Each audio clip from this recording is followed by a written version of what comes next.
Qırım, bizim toprağımız, yurtumuz, tariximiz, bizim keçmiş ve geleceğimiz bu yerlerle bağlı. Qırımda yaşagan halklar İslam dini esasında birleşti. Asırlar devamında bu topraklarda bizim ecdatlarımız yaşadı. Bu minarelerden ezanlar çağırıldı. Bu camilerde namazlar kılındı. Sürgünlük yılları ezanlar susup camiler kapaldı. Ama bu çok sürmedi. Biz geri kayttık. Dinimizni yaşatamız. Mübarek Ramazan aylarını karşılayımız. Biz bar edik. Barmız ve bar olacağımızga umut beslep Allah'a dualar edemiz. Yüce Rabbimiz bizni dinimiz, ana toprağımız ve tilimizden ayırmasın. Selamun aleyküm sağlığı teleseyirciler, dindaşlar, akşamlar hayır. Allahu Teala'nın rahmeti, selamı, bereketi, şifası üzerimizge olsun. Ramazan ayı bu Allah'ın rahmeti ve mağfiretini, afu etilmesini kazanmak için vakittir. Ramazan ayı endi aman sonuna gelmekte. Biz bu ay devamında sabahlarını birlikte temçitke turduk. Gün devamında orazalarımızı tuttuk. Ramazan bereketi programmalarını seyrettik. Akşamları ise birlikte sofralar başında toplaşıp iftarlar yaptık. Oraza tutkanla beraber Ramazan ayında teravih ve nafil namazlarını kıldık. Sadakalar berip, Kur'an okuduk. Hayır işler yapmağa tırıştık. Allah Ramazan ayında bermesini işandırgan nimet ve sevaplarını kazanmak için vaktimiz da bardır. Onun için kalgan gün ve gecelerini boşuna geçirmeyik. Ramazan ayında biz nasıl çıkmak gerek olacağımızı yayınımızdaki ikinci kısmında Kırım Müslümanları Dini İdaresinin Ulimalar Şurasının başı Süleyman Hoca Hayrullayev'nin biz müzakere edeceğimiz. Eğer de sorularınız olsa hatırlatam Facebook'ta bizim canlı yayınımız tübünde yazabilirsiniz. Bu akşamlarımızı ise fayda ile geçirmeye bizim Yüce Rabbimiz cümlemizge nasip eylesin. Studiyada sizinle beraberlikte men Situmerov. Ve adetlerimizni bozmayık nasıl halkımızda aytalar ve Ramazan bereketi programımızını balaçıklarımızla başlayık. Bilemiz ki Ramazan ayında iftarlar geçe ve böyle iftarlarını tek balabanlar geçirmedi. Balaçıklarımız da böyle iftarlar geçiriyorlar. Ve öz arasında nasıl oraza tutkanını, nasıl duygular peyda olganını birbirinden paylaşıyorlar. Kendiniz böyle bir balaçıklar için iftarını seyreteyik. Akşam şartlarınız halal olsun. Ramazan ayınız mübarek olsun. Yapkan ibadetlerimizni Allah kabul etsin. Bugün biz orada tutkan komşu balalar arasında iftar geçirmeye niyetlendik. Ana babalarımız bizni yaxşı şeylerge, dinimizge, urf adetlerge öğretiyorlar. İslam dinimizde şartlarından böyle bu orada tutmak. Bir gün Muhammed Peygamberimizin sallallahu aleyhi ve sellem'nin yanına bir adam geldi ve ondan soradı. Aytçı bana Allah subhanahu ve teala nasıl bana oruç buyurdu. Peygamberimiz sallallahu aleyhi ve sellem aydı. Ramazan ayında oruza tutmak. Allah subhanahu ve teala bütün dünya Müslümanlarına oruza tutmak vazifesini buyurdu. Biz küçük bala olsak da oruza tutamız. İslam dinimiz 5 şartlarından ibaret. Şehadet, namaz, zekat, hac ve oruza. Dinimizin en kavi negizinden biri bu oruza tutmak. Onun için baba olsak da biz ona dikkat ediyoruz.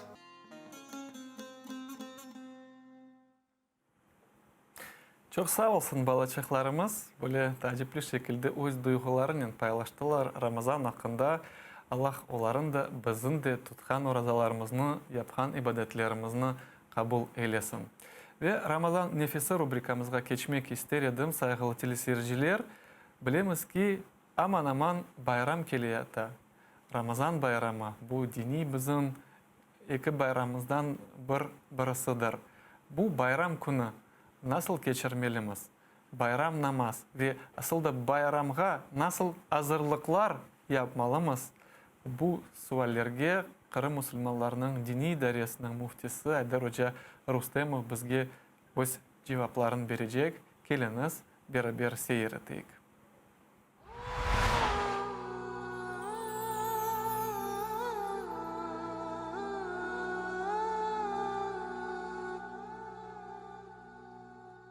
Selamun Aleyküm saygılı vatandaşlar, dindaşlar. Sizinle beraberlikte Kırım Muftisi Aydar İsaoğlu Rustemov. Rabbi şrah li sadri ve yessir li emri ve ahlul uqdeten min lisani yefkahu kavli de başlayıp. Elhamdülillah, elhamdülillah. Ramazan mübarek ayı anamına yekünlenmekte.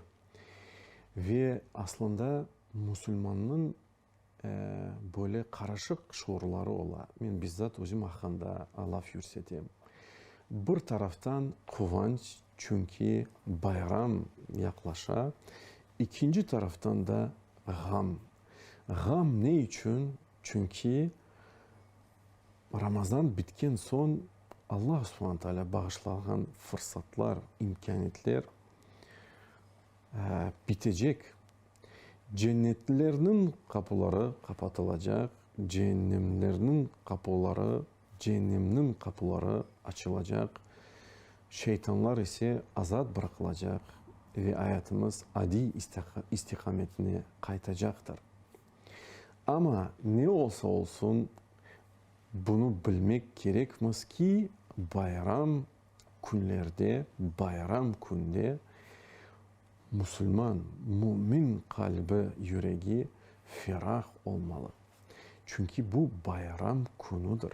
Ve bilemiz ki Resulullah sallallahu aleyhi ve sellem bu iki bayramını kaydetti ve o sahabelerine aitti. Allah subhanahu teala sizge yani cahiliyette olan bayramlarınızı lahu etti. Bu bayramlarını sizge bağışladı diye buyurdu Efendimiz sallallahu aleyhi ve sellem.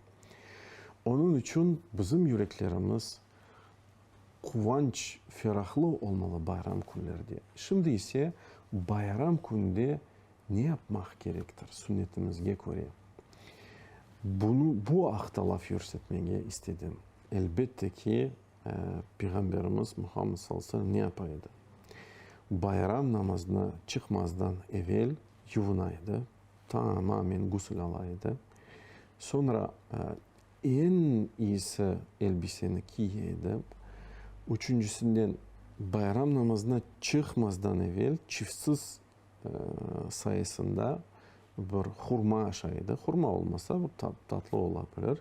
Kaydetili hikmet kandadır ki çünkü Peygamberim gösteriydi o artık orada tutmay bu kunde diye Müslümanlara.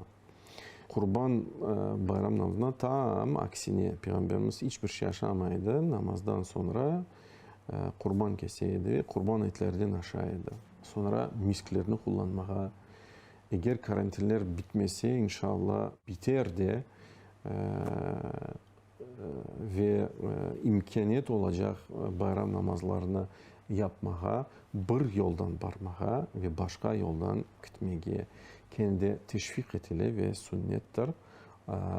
Ceyav gitmeye, maştan yende gel. Elbette ki çareniz olmasa maştan yende gidebilirsiniz. Kederi, zararı yoktur. Sonra çokça tekbir etmeye. Çünkü bunu Allah subhanahu teala ayrıca Bakara suresinde kaydetti. Litukebbirullaha. Ne için? Çünkü siz tekbir Allah'ın subhanahu teala sözünü yükseltmek için ala mahadakum. Çünkü o sizge doğru yolunu gösterdi, rehberlik bağışladı de buyura. İşte orada Ramazan ayının kontekstinde bunu aytkanda Rabbimiz kaydetti. Ve sünnettir tekbir çokça etmeye. Allahu Ekber, Allahu Ekber, Allahu Ekber, La ilahe illallah ve Allahu Ekber, Allahu Ekber ve lillahil hamd. Böyle şekilde mesela Onun çeşit türlü aslında ifadeleri var bu tekbirlerini. Ta ki imam minbarga koterilince işte mingince o minbarga çıkan son ve hutbeye başlayan son namaz kılına ilk evvela sonra hutbe kılına bu tekbirler kılınadır ve müstehaptır. Bu tekbirlerin çokça sesli kılmağa, eda etmeye. Sonra ise elbette ki bir-birimizni hayırlamağa, yine de karantinler bitse misafirlikке gitmeye, bir-birimizni hayırlamağa. Bu imkan olmasa her daim yanımızda telefonlar var, çeşit türlü internet vasıtaları var.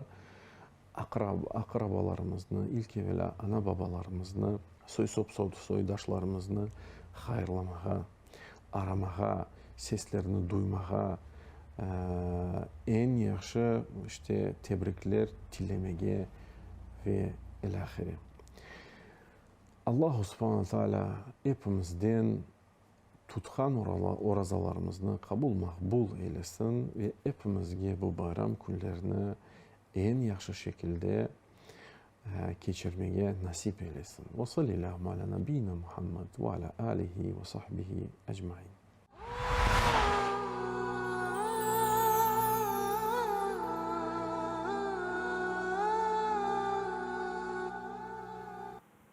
İşte sayılı teleseyirciler, Ayder hocamız, Kırım muftisi bizge anlattı nasıl şekilde sünnet boyunca Peygamberimiz yapkanı gibi bayramga hazırlanmağa. Elbette ki bayram bu birinciden kuvançtır ve birinciden hepimiz hazırlanayıq nege kuvanmağa. Ve bu kuvançın da hakiki sebebi inşallah Allah bizim yüce Rabbimiz vaat etkeni gibi bu bizim günahlarımızdan temizlengenimiz meselesidir. Ve bakınız, iki bayramımız var, Oraza bayram, Kurban bayram. İkisinin de esas kuvançı günahlardan kurtulmaktır. Ramazan ayında, bütün ay devamında iman etken insan oraza tuta, ibadetlerde buluna, Kur'an okuy, oraza tuta Allah rızası için. Ve neticede Allah Teala vaat etti bu insanın günahlarını bağışlamağa, cennet ateşinden kurtarmağa ve cennet bahçelerine kirmege. Ve demek bu ibadet umumen bite ve nasıl günü ola? Bayram günü ola. Ve bu günü bizler hepimiz toplanıp nege kuvanamız? Bu ay bitti de biz temizlendik deyip kuvanamız. Ve ikinci bayramımızın da alsak, Kurban bayramı, onun esas maksadı insanlar her şeyini taşlap, evlerini taşlap, horantalarını taşlap acılığa keteler. Acılık yaparlar Allah için. Mukaddes topraklarga baralar. Ve anda Allah Teala onlarga nasıl vaat etti? Kim tek Allah rızası için acılık yaptı, onlarga da Allah vaat etti günahlardan temizlenmege, cehennem ateşinden kurtulmağa ve cennetke kirmege. Ve acılık ibadeti de bitkende Kurban bayramı ola. Demek bizim iki bayramımız da günahlardan temizlenuvnen bağlanı ve buğa biz Müslüman olarak kuvanıp bu bayramlarımızı kayıt etmek gerekmiz. Biz ise yayınımızı devam etemiz sayılı teleseyirciler ve Ramazan ayı advokatlarımızda nasıl geçkeni Rustem Kamilov advokatımızdan soracağımız. Selam aleyküm Rustem Bey, hayırlı akşamlar, eşitesiz mi bizni? Aleyküm selam. Evet eşittim, yaxşı eşitli. Rustem Bey, birden endi geç olsa da Ramazan ayını hayırlayım ama başka yayınlarda sizinle görüşüp olamadık.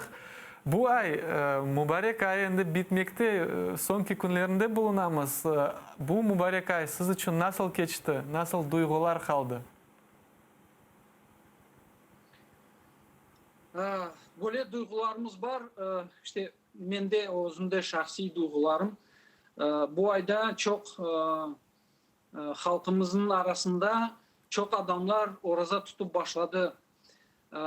Yıldan arta o adamlar ama men öyle eşittim bazı adamlar asıl da ömründe tutmagan orazanı bu yıl tutup başlagan. Maşallah pek kuandım o şeye. Maşallah. Ve de nasıl çok duyula destek. Buna adamlardan, cemaattan destek duyula. Siyasi mahpuslarının balalarına demek buna ben okudum ve gördüm. Siyasi mahpuslarının balalarına bağışlar verilgen. Ve çok adamlar iftarlarını yapıp olamadı. Çünkü koronavirüs COVID-19 bu hastalığı çıktı ve çok nasıl iftarlar geçirilmedi camilerde ve başka böyle evlerde işte çok geçirilmedi. Çok adam toplanıp olamadı. Benim yüreğime açık bir gam oldu yüreğime. Ama adamlar bu meseleni çözdüler. Aşlarını pişirip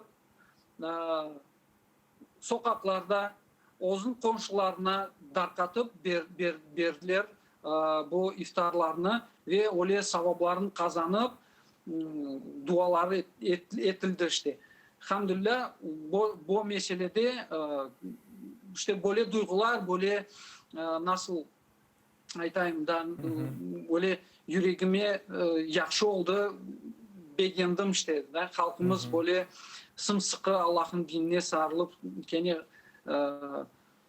kayta diyeceğim. İşte öyle. Rustem Bey, bazıları bu Ramazan ayı bitkende kuanalar işte. Şimdi adam dayanışap olurmuş işte kunun cedvelimiz böyle normal şekilde gelirdi. Bazıları işte aksine yazıksınlar. Bu mübarek ay bitti de bu Rabbimizden verilgen nimetlerin başka aylarda tutup kazanıp olamayacağımızga. Sizde nasıl duygular? Yanıklanasız mı ya da kuanasız Ramazan ayı bitti de bayram olacak şimdi deyip? Evet, adam aşamasa kunde işte Ramazan ayında aşamagandayın. O öyle özünü yaramaydı ya, nervalana, daha bir şeyler ola. Bu taraftan baksan evet kuvanacaksın. Ama o taraftan biz bakmayız Müslüman olup. Biz bakamız başka taraftan. Biz bakamız biz günahlarımızdan temizlenemiz. İnşallah bu ayda biz bu ayda çokça ibadetler yapamız. Bu ayda biz birbirimizge Müslüman olarak güzel şekilde özümüzne albaramız, komşularımızga yardım etemiz. Demek bu ay, Ramazan ayı bu savab ayı. Bu ay günahtan men bitam işte aytaydı öyle söz arınmak, günahtan arınamız, günahtan temizlenemiz. İşte bu ayını öyle ki tez keçkenini men neme olmaymagan. Yaxşı ki men kuanmayım. Men isteyim çokça bolsun o Ramazan ayı. Çünkü Allah bile bizde nasıl çok günahlar. Biz nasıl geçiremiz yaşayışımızını. Kaysı bir olmayacak şeylerge dalamız. Onun için Allah'tan tövbe sorap inşallah Allah'tan bağışlar sorap onun için öyle albaramız inşallah özümüzüne ve albarmak gerekmiz. Aslında insan, Müslüman men belesem Ramazan ayına kirgende böyle bir özüne plan yapa, işte cedvel yapa, Ramazan ayında bunu yapmak isteyim. Siz de böyle planlarınızı tüzdünüz mü ve bu tüzülgen planlarınızı yerine getirip oldunuz mu bu ay? Evet, planlarımız var idi. Tüzülgen idi hem de işlerimizde hem de ibadetlerimizde. Tırıştık onu hepsini yerine getirmeye. Ama da çok bu planların içinde cedvelde daha çok şeyler var ve onları inşallah yerine getirmeye talep edeceğimiz. İnşallah. Ve Allah kısmet etse eğer Allah subhanahu teala bizlerini gelecek Ramazan'da da bizlerden yetse, biz yetişip barsak, Allah kısmetse daha güzel şekilde, daha yaxşı özümüzün ibadetlerimizini, da işlerimizini al bararık Allah kısmetse. İnşallah. Aslında bir böyle Ramazan menimce aklında insanın kala özünce. Misal olarak geçken yılı böyle kaldı, dan öbür yılı başkaca aklınızda kala bile. Şahsi mende öyle Ramazan ayı bir şey aklımda kala, hatırlaf olarak aklımda kala. Siz için bu Ramazan nenin aklınızda kalacak, neni hatırlayacaksınız? Ben aytdım ki bu Ramazan öyle geçti, böyle camilerde iftarlar yapılmadı. Camilerde cuma namazlar kılınmadı. Çünkü bu koronavirüs sebebiyle yapıldı. Kırım'da kişiler yasak oldu yapmaya o şeylerini. Onun için bu öyle bu taraftan böyle kalacak ama da başka taraftan, güzel taraftan baksak, yaxşı tarafından baksak inşallah onda bir hayır var deyimiz.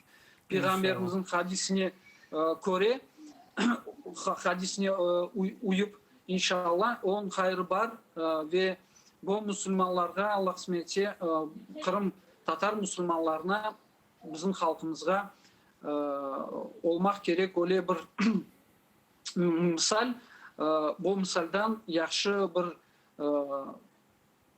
özümüzün amellerimizni çıkarmaga ve özümüzün fikirlerimizni çıkarmaga bizim halkımız inşallah Müslüman olarak bu şeyini anlap yaxşı yaşamaga inşallah Allah Teala nasip eder.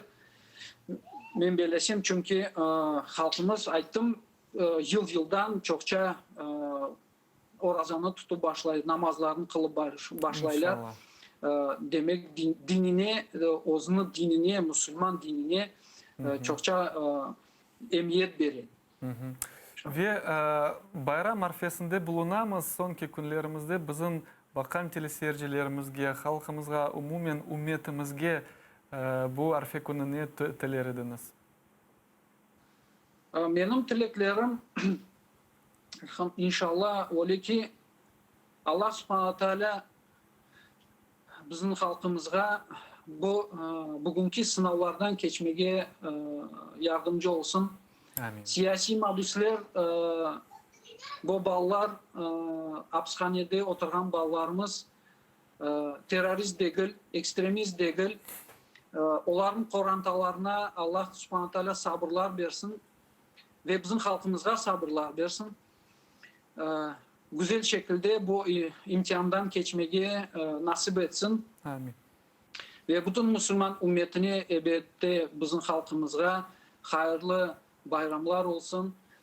Allah tutkan orazalarımızı kabul etsin.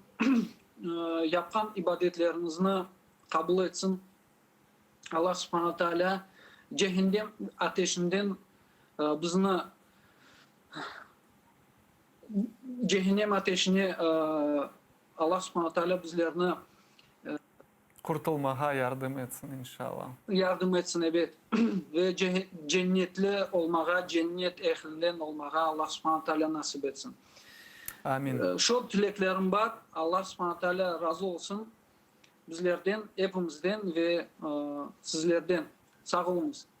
Siz de çok sağ olunuz Rustem Bey. Bizden bağlanğanınız için Allah Teala işlerinizde daima yardımcı olsun ve bu güzel böyle dilekler ayttınız. Allah sizge da çok haytarsın. Çok sağ olunuz. Biz ise yayınımızı devam etemiz sayılı teleseyirciler. Hatırlatam bizden canlı bağda Kırım Tatar advokatı Rustem Kamilov bulundu. Biz ise yayınımızı devam etemiz ve hatırlatam yayınımızın ikinci kısmında Ulimalar Şurası'nın yol başçısı Süleyman Hoca Hayrullayev olacak ve Ramazan ayının neticelerini böyle bir getirmek isteyimiz. Eğer de sualleriniz olsa belki de iftar hakkında, belki de borçlar hakkında yazınız stream tabını mutlaka hocamızga okup cevabını eşitebilirsiniz. Ve keliniz kiriyik, bakayık, Facebook'ta bizim bakan seyirciler ne yazarlar? Aliye Bariyeva yaza selam aleykum maşallah. Aleyküm selam aleytata. Sağ olunuz. Lime Emirova merhabаңыз. Tutkan orazalarınızı Allah kabul mağfiret etsin. Sağ olunuz Alimet ata. Murtaza Esenkal yaza Kırım'da yaşayan halkımız oraza bayramımız mübarek olsun. Murtaza ağa çok sağ olunuz. Cümlemizge mübarek olsun. Ve Emil Kurbidinov advokatımız yaza amin Allah kabul etsin. Amin. Emil Bey cümlemizni kabul eylesin. Biz ise yayınımızı devam etemiz ve en güzel rubrikamızga geçemiz. Bu rubrikani menimce en çok insan sevip kaldı. Bu dua rubrikası Ramazan ayı mutlaka dua ayıdır ve en güzel dualar Kur'an-ı Kerim'de kelgen dualardır. Ve bizim halkımızda geçken dualarda bir dua geçmeyen yerde Amene Resulü degen dua okılmayı. Hakikaten bu Bakara suresinin sonki ayetidir. Bu ayette iman etkenler nasıl duanın Rabbimizge bulunalar. Bunu bizge küçük Keleçi koyunun mollası Esvet Ahmetov tarif edecek. Geliniz beraber seyreteyik. Euzubillahimineşşeytanirracim. Bismillahirrahmanirrahim. Elhamdülillahi Rabbil alemin. Ve salatu ve selamu ala Resulina Muhammedin ve ala alihi ve sahbihi ecma'in. Yaratan Rabbimize Allah Subhanahu ve Teala'ya sonsuz hamdü şükürler olsun. Hürmetli cemaat, hürmetli Müslüman din kardeşler, bana 11 ayın sultanı olan Ramazan ayının da sonki günlerindeyiz inşallah. Evvela bütün Müslüman din kardeşlerimize tutkan orazalarını, yapkan ibadetlerini, kıldığı namazlarını, verdiği sadakalarını Allah'tan isterim. Allah kabul makbul eylesin inşallah. Ramazan ayı dua ayıdır diye her zaman bu şu üstünde laf ettik inşallah. Şu Kur'an-ı Kerim'in 2 ayetinden biraz olsa da Müslüman din kardeşlerime anlatmayı istedim. Bu 2 ayet Bakara suresinin sonki 2 ayeti, yani Amana Resulü. Bu 2 ayeti Allah subhanahu teala Miraç gecesinde peygamberimize dosdoğru vermiştir. Bu Cebrail aleyhisselam bütün ayetleri Cebrail aleyhisselam getirdiyse ama bu 2 ayeti onun için çok önem vereyim bu ayete ve bu ayette Allah subhanahu teala Müslümanların nasıl iman ettikleri, peygamberimizin iman etenden sonra onun peşinde Müslümanların iman ettiklerini ve bu ayet-i kerimede o Müslümanlar, peygamberimizin etrafında olan Müslümanlar nasıl dua ettiklerini Allah subhanahu teala bizlerge bunu bildiriyor. Bu ayet-i kerimede, 2 ayet-i kerimede böyle 3 satır var. Euzubillahimineşşeytanirracim. Bismillahirrahmanirrahim. Rabbana la tuahizna in nasina ev ahtana. Rabbana ve la tahmil aleyna isran kema hamaltahu alellezine min qablina. Rabbana ve la tuhammilna ma la taqata lana bih. Vahvu anna vaghfir lana varhamna. Ente mevlana fansurna alel kavmil kafirin diye buyuruyor Allah subhanahu ve teala. Sadakallahu lazim. İşte bunun manası, hürmetli cemaat, Müslümanlar iman etkenden son peygamberimizin peşinden Müslüman oradaki olan insanlar iman etkenden son bu duanı okuyanlar. Ey Rabbimiz, mağfiretini isteyimiz. Ancak sana varacağımız diye söylerlerdi Allah subhanahu teala. Yani Müslümanlar, insanlar Allah'tan geldi, Allah'a döneceğini burada anlatıyor ve ey Rabbimiz, eğer unutup ya da kastımız olmayarak hata yapkan isek bizni hesap etme bundan, bizni bağışla. Ey Rabbimiz, gücümüz yetmeyecek şeyini bizlerge yükleme. Bizden çıkan, yapkan günahlarımızı affı et. Bizni bağışla. Bizge merhamet buyur. Sen Mevlamızsın, yardımcımızsın. Artık kafirler topluluğuna üzerine bizge zafer ve yardım ihsan buyur diye dua etkenler. Peygamberimiz devrinde o Müslüman din kardeşlerimiz o vakitteki o sahabeleri böyle dua etkenler ve onu da bu Miraç gecesinde Allah subhanahu teala Kur'an-ı Kerim'inde şu amana Resulü de anlatayım. Bakınız hürmetli cemaat. Ey Rabbimiz unutup ya da kastımız olmayarak hata yapkan isek bizni bağışla. Tekrar söylediğimin sebebi ey Rabbimiz küçümüz yetmeyecek şeyini bizge yükleme. Şu ayet, şu sözlerden o güne Allah subhanahu teala Allah bir kimsege ancak küçü yetkenini teklif eder. Herkesin kazanganı, hayrı, sevabı özünedir. Yapkan fenalığı, zararı da kene özünedir. Bakınız nasıl hikmetli sözler, hürmetli cemaat, hürmetli halkım. Yani bizi yaratan Rabbimiz bizim kabiliyetimizi, bizim nege küçümüz yetip yetmeyeceğini o bilir, bizden güzel bilir o. Çünkü o bizim yaratkan, bizim yaşatkan odur. İşte bu mübarek Ramazan ayında da bizge bir ay oraza tutmakmı da o bizge emir etkendir, o bizge teklif etkendir. Onun için insanların bazı birileri bu şeytan diyen lanetliye aldanabilirler. Ey men beceremayım, ey men küçüm yetmey diye. Bu böyle insanlar fakat özünü aldatırlar. Hürmetli halkım, hürmetli cemaat. Bizi yaratkan Allah subhanahu teala değil, men sana küçüm yetken şeyini teklif ettim buyuruyor burada. Onun için inşallah gelecek yıllara da oradasını bir yıl tutup olamayan Müslüman din kardeşlerimizle da biz anlatmaya çalışıyız. Yani orazalarımızı tutayık, namazlarımızı kılayık, cuma namazlarımızı kılayık, çaresi olan haca varmak, zekat vermek, sadaka vermek bu işlerde inşallah Allah bizge emir etken bunları yapmaya hepimize Allah nasip etsin. Şeytana aldanmayık ve böyle dualarda nasıl Müslüman din kardeşlerimiz dua ettiyseler böyle dualarımızı Allah'tan soracak. Çünkü Allah'tan geldik, Allah'a dönecek. Mahşer günü hepimizi Müslüman din kardeşlerimizi Allah subhanahu teala peygamberimizin etrafında toplasın. Tekrar Müslüman din kardeşlerime tutkan orazalarınızı Allah kabul eylesin inşallah. Sevinçli, kıvançlı bayram günlerine kavuştursun. Yoksullara, yetimlere, öksüzlere, sıkıntıda olan Müslüman din kardeşlerimizin cümlelerine Allah subhanahu teala yardımcı olsun. Allah'a emanet edeyim hepinize inşallah. Allah'ın rahmeti, bereketi cümlenizin üzerinize olsun. Esselamu Aleyküm ve Rahmetullah ve Berekatuhu.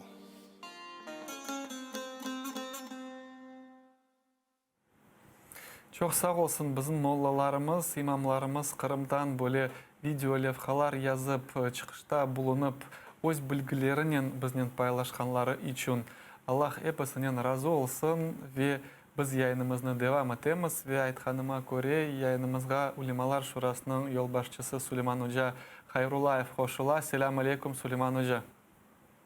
Aleyküm selam ve rahmetullah.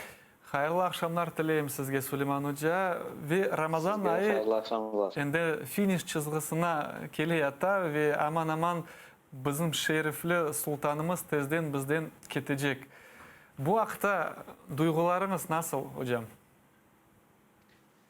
Bismillahirrahmanirrahim. Esselatu vesselamu ala Resulillah.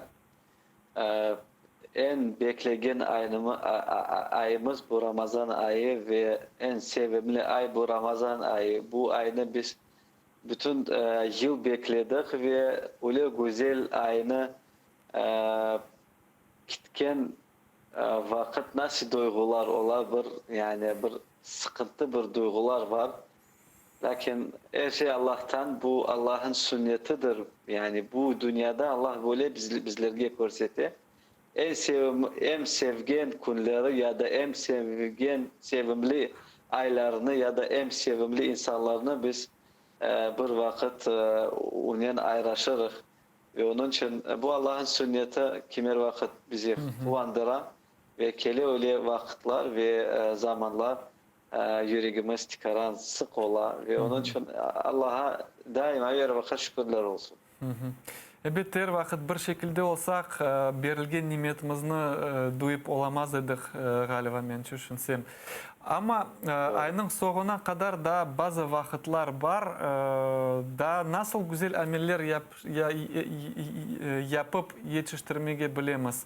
Bu sonki vaktinde nege dikkatimizni bakmak gerekmiz dikkatle? Bu sonki günlerde da Ramazan ay bitmedi ve Ramazan ayı da devam ediyor. Onun için orazalarını tutmak gerek ve namazlarını kılmak gerek. Dualarını etmek gerek ve Kur'an'ı okumak gerek.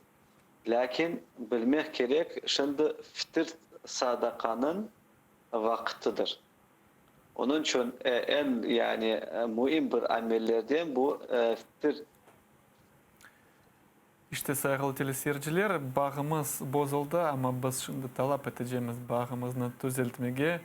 Hatırlatam, Süleyman Hoca bizden canlı bağda. Süleyman Hoca, devam ediniz. Buyurun Süleyman Hoca. En mühim ameller ve en mühim bir farzlar şimdiki zamanda, şimdiki vakitte bu fitr sadakayı tolemek. Onun için Peygamberimiz Muhammed sallallahu aleyhi ve sellem dedi, fitr sadakayı insan bayram namazıcı tolemek gerek ya da çıkarmak gerek. Onun için şimdiki vaktinde bu fitr sadakayı tolemek gerek. İnşallah. Ve elbette imkaniyet olan insanlar bu fitr sadakayı tolerler. Fukari olan insan, bir şey tapmayan insan o vakit bu farz ondan düşüyor. Lakin hepimizge bilmek gerekmez. Şimdiki bu günler yani Ramazan devam ediyor ve ameller devam edilecek. Evet. Ve elbette ki sevap kazanmak da yollar vardır mutlaka ve o bu yollardan birisi Tunyaun ilan edilgeni de Kırım Müslümanları Dini İdaresi'nin adından ve Ulemalar Şurası'nın adından balaçıklar için böyle şimdi karantin şaraitlerinde alışkan gibi bayram geçirip olamayız ama ballarımızı, Müslüman balaçıklarımızı bahşişsiz kaldırmayıq deb böyle teşebbüs Tunyaun çıkarılgan edi. Facebook'ta görgen edim şahsi men. Bu akta ne aytabilirsiniz Süleyman Hoca? Elbette şimdiki yani ağır zamanımızda ve kıyın karantina olan vaktinde Ramazan bayramı biz istegen gibi onu alıp geçirmeye imkaniyetimiz maalesef yok. Lakin bu bayramda kullanmak gerek ve kullandırmak gerek. Ve en doğrusu ve en yaxşısı bu ballar. Çünkü ballar bu bizim geleceğimiz ve bizim nesilimiz. Ve onlar bu bayramın gerekli duygularını coymasınlar diye ve bu bayramlarını beklesinler diye böyle fikir geldi. Onlara yani imkaniyetimizge göre bir bahşişler hazırlamağa ve dağıtmak ve Allah'tan dilerim ki ve sorarım ki Allah bunu kabul etsin ve bütün iştirak etken paranın ya da işin Müslümanlara sevap yazdırsın ve elbette ki bu kullanılan ballarga Allah subhanahu teala bizlerini de öyle kullandırsın. Onların kullandırgan vakitte bizi de öyle Allah subhanahu teala kullandırsın. Elbette yanlışmasam böyle bir hadis var. Peygamberimiz aleyhissalatu vesselam buyurgan kim bu dünyada balaçıkını kullandırsa onu Rabbimiz ahirette kullandırır dep böyle hadisini işitken edim.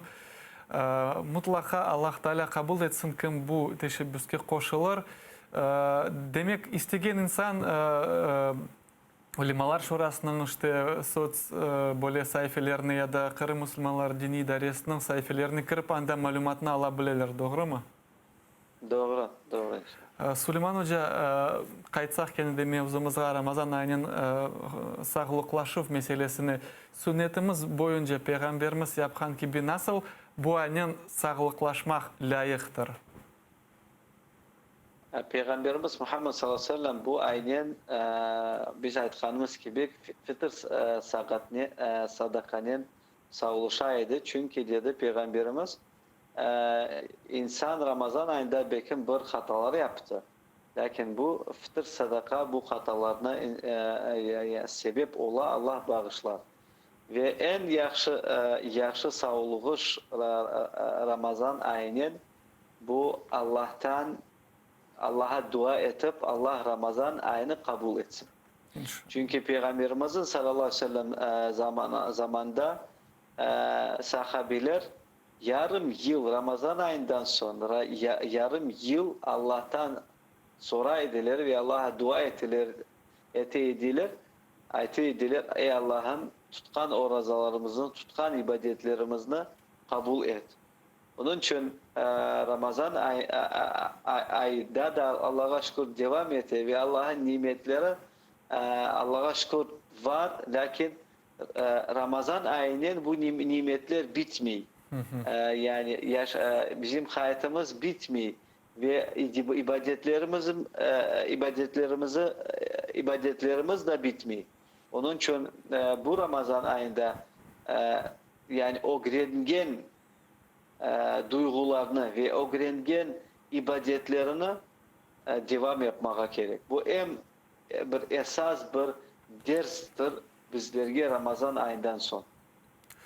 Süleyman Hoca ve benim şahsi böyle her vakit her daim sual rahatsızlattırır. Böyle Ramazan ayında hepimiz böyle aktif şekilde ibadetke dalamız. Çokça Kur'an okuyumuz, namazlar yapamız, sadakalar veremiz. Ve yazıklar olsun Ramazan ayı bitkenden bu da hepsi bitip gitti. Şimdi ağnayım ki hepimiz hepsi 12 ay Ramazan ayı gibi geçirip olamamız. Bu ben bilesem böyle bir yerine getirilmeyecek bir şeydir.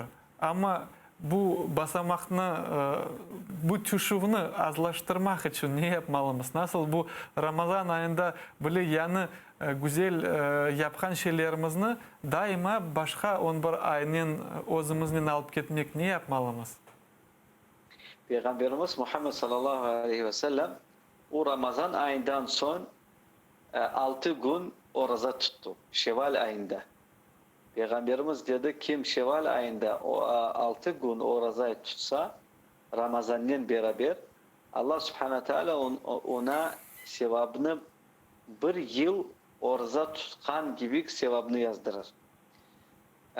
Bu Peygamberimizin sünneti bizlerge yani gösteriyor.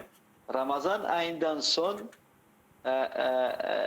insan devam etmeye gerek. Yani elbette ki insan tekim Ramazan ayında Müslüman değildir. Yani tekim Ramazan ayında Allah'a ibadet ete namazlarını kıla öyle olmaz. Ve öyle olmayasın. Çünkü Allah subhanahu teala her vakit ve daima var. Ve Allah'ın emirleri daima ve vakit var. Onun için insan özünü öğretmek ve özünü tutmak ve tırışmak gerek.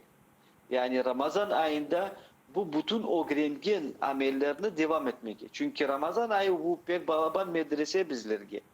Ve insan Ramazan ayında Allah ona yardımcı oldu bu ibadetlerini öğrenmek ve kılmak. Ondan sonra hepimizge bilmeye gerekmez. Allah'a dua edip Allah bu yoldan bizni urmasın ve bu ibadetlerge devam yapmaya Allah bizge takat ve sabırlar versin. İnşallah. Öyle dualar yapmak gerek. Çünkü Kur'an-ı Kerim'de en azından bir ayın içinde insan hatip yapmak gerek. Çünkü tekim Ramazan ayında Kur'an-ı Kerim'de hatım yapmayılır. Her ayında insan özüne bir niyetini alıp her gün Kur'an-ı Kerim'ini okup her ayda bir kere hatım yapmaya gerek. Öyle insan özüne alıştırmaya gerek. Çünkü Peygamberimizin daha da tutkan günler var. Yani daha da oraza tutkan günleri var. Ve bu günlerge de insan tutsa pek balaban sevabını kazanır ve bu Ramazan ayından duygularını duymaz inşallah. İnşallah. Ramazan ayı bu böyle balaban büyük bir medresedir. Bu medrese, bu Ramazan ayı bizni nege öğretmelidir? Ramazan ayı bizlerge yani Yani nasıl en dersler büyük almak gerek edi bu ay öğretken- içinde? Ramazan ayında yani insan bütün o öğrengen şeylerini birinciden sabır olmak yani sabır nedir? İnsan öğrendi. Sonra Allah'a şükürler yapması, şükürler etmesini öğrendi. Ve orazayı tutmak insan öğrendi. Namazlarını kılıp gecelerde teheccüd namazlarını kılmaya insan öğrendi. Ve en balaban yani öğrengen şey bu Ramazan ayında bu Allah'a şükür daima şükür etken insanlardan insan olmaya gerek ki. Çünkü Allah Subhanahu Teala Kur'an-ı Kerim'de böyle diyor. وَلِتُكْمِلُوا الْعِدَّةَ وَلِتُكَبِّرُوا اللّٰهَ عَلَى مَا هَدَاكُمْ وَلَعَلَّكُمْ تَشْكُرُونَ. Ramazan ayını bitirgen son Allah diye gerekli günlerini bitirgen son siz Allah'a tekbir etmeye gereksiniz. Yani bir bayram gününde insanlar, bütün Müslümanlar camiye tekbir etip varmaya gerekler ya da şimdiki zamanda evde okuyan yani namazlarını insan başta tekbirine başlamak gerek. Bu Allah'a şükürler. Çünkü Allah diyor siz Allah sizi doğru yola koydu ve buna siz şükürler yapmaya gereksiniz. Onun için Ramazan ayı bu bir Peygamber medrese ve bu medresede hepimiz öğrendiğimiz Allah Subhanahu Teala var ve olacak ve Allah Subhanahu Teala daima bizden olacak. İnşallah. Ve daima insan Allah'a şükürlerini göstermeye gerek. Çok sağ olun Süleyman Hoca bizden bağlanğanınız için bergen suallarımızga bergen cevaplarınız için Allah sizden razı olsun. Tutkan orazalarınızны, yapkan ibadetlerinizni Yüce Rabbimiz kabul eylesin. Hatırlatan bizden canlı bağda Ulemalar Şurasının yol başçısı Süleyman Hoca Hayrullayev bulundu. Bizim yayınımız ise sonuna gelmekte ve Ramazan ayı da aman sonuna gelmekte. Hepimiz özlerimizge sual bereyik. Bu ay içinde Yüce Rabbimizni hakiki korkuvnen korkup başladık mı? Bu ay bizni daha da yaxşı etti mi? Bu ay planlaştırılgan şeylerimizni yapıp olduk mu? Verecek sadakalarımızı, kılacak namazlarımızı, yapacak dualarımızı, okuyacak Kur'an-ı Kerimlerimizni okuduk mu, yaptınız mı? Eğer de yok olsa bizge ne keder etti? Erindik mi? İşte bunda kaldık mı? Hastalandık mı? Bu sebeplerini kıdırıp yok etmege olarını tırışayak. Umuttan kesilmeyimiz. Denişmege, eksiklerini doğurtmağa da fırsat vardır. Rabbimizin rahmeti ve merhameti ise sonsuzdur. Yüce Rabbimiz tutkan orazalarımızı, yapkan ibadetlerimizni kabul eylesin, gelecek Ramazanlarga yetişmege Allah Teala nasip eylesin, eliklerde görüşeyik. يا أيها الذين آمنوا كتب عليكم الصيام كما كتب على الذين من قبلكم لعلكم تتقون أياما معدودات فمن كان منكم مريضا أو على سفر فعدة من أيام أخر وعلى الذين يطيقونه فدية طعام مسكين فمن تطوع خيرا فهو خير له وأن تصوموا خير لكم إن كنتم تعلمون شهر رمضان الذي أنزل فيه القرآن هدى للناس وبينات من الهدى والفرقان فمن شهد منكم الشهر فليصمه ومن كان مريضا أو على سفر فعدة من أيام أخر يريد الله بكم اليسر ولا يريد بكم العسر ولتكملوا العدة ولتكبروا الله على ما هداكم ولعلكم تشكرون وإذا سألك عبادي عني فإني